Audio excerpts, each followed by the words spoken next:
Hi, and welcome to the second video in this year's series aimed at sharing information and advocacy for the parents of the gifted. Glad you are back. In this episode of Gifted 101, we are going to talk about asynchrony. And asynchrony is a really big but not too frequently discussed topic within gifted education. I don't think that we as parents hear enough about this, and so I want to take just a couple minutes to give you some highlights about asynchrony. So let's start with a really easy, I think, question. How old are you? This may seem like a very straightforward, easy to answer question, right? We just think about how many candles were, or should have been, on our cake this past birthday. But are we really just one age? And when we're talking about gifted children, oftentimes the answer is not very clear. It's not just one age. Asynchrony is defined as a variation or mismatch between abilities, between cognitive, emotional, and physical abilities. It is exceptionally common among the gifted. We see this so often, and kids may be very far advanced in one of the ability areas, like maybe cognitively, but not as far advanced emotionally. And that can play out in different ways. The Columbus group that met in 1991 got together and worked hard to create a definition of giftedness. This is what they came up with, and you can see how it revolves around asynchrony.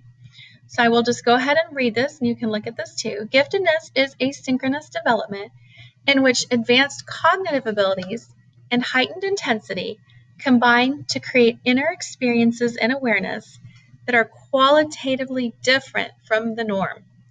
This asynchrony increases with higher intellectual capacity. The uniqueness of the gifted renders them particularly vulnerable and requires modifications in parenting, teaching, and counseling in order for them to develop optimally. There's so many things I love about this definition, and I think this definition really points out how our gifted children need modifications. And they can't just be left alone with that myth of, they'll be fine on their own. No, they need these modifications to develop optimally. They experience life qualitatively different from the average kiddo. And they are oftentimes the kids who are more sensitive to different inputs and can see things that the rest of us just cannot. Asynchronous development. I found this slide presented by Nicole Schuler from Tyler ISD, and I thought this was a fabulous way to really show what asynchrony is in a gifted student. So in her paragraph at the top, you see halfway through it says, asynchrony is why they act like an adult one moment and throw a temper tantrum at the next. Different parts of that one child are all different ages at the same time. And as parents, I bet we've all experienced that with our gifted children. We think, well, why are they acting like this? You know, they're brilliant. Why are they having this meltdown all of a sudden? It's asynchrony. I often hear teachers, when they're trying to decide whether or not to refer a student, they'll say, well, the student is reading at such a high level and says all kinds of has interesting insights, but they're just not where they need to be socially. But maturity, they're just not there. It's okay. That is asynchrony. That doesn't mean they're not gifted. In fact, it's probably more likely that they are when you can see the asynchrony, when things don't match up. And if you look at this graph on the slide, the blue bars are your average kiddo.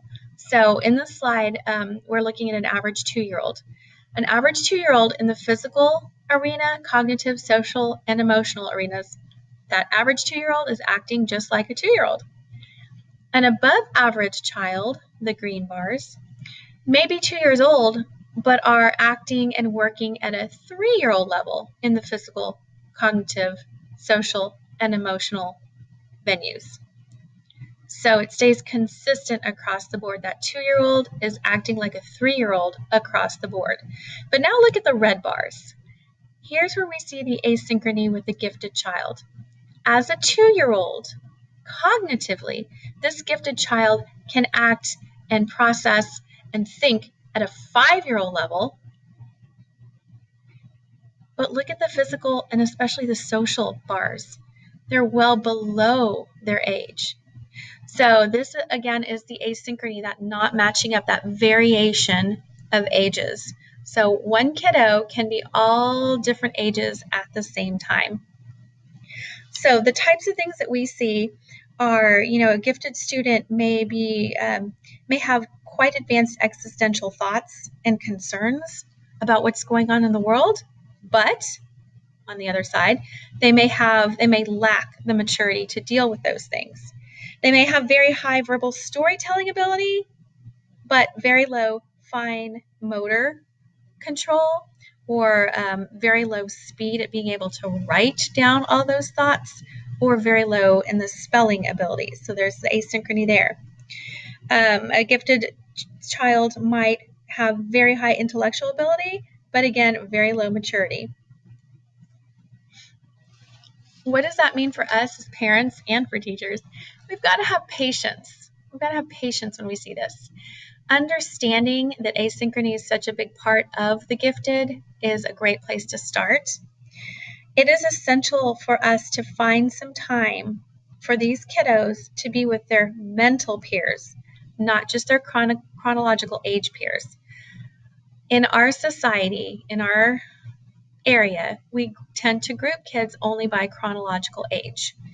However, for the gifted, it is essential that they find the time to be with their mental peers who have similarities in their interests, and that's where true bonding can occur. True friendships can really only begin once there's a foundation of shared interests. So it is our responsibility to help nurture that for these kids. Again, I will point you to nagc.org. They have great resources for parents. And here's a little screenshot of a flyer they have on asynchronous development to get you started. I look forward to seeing you next month. If you have any ideas on topics related to gifted that you would like to hear more about, or any questions, feel free to send those to me. And thank you so much for your time.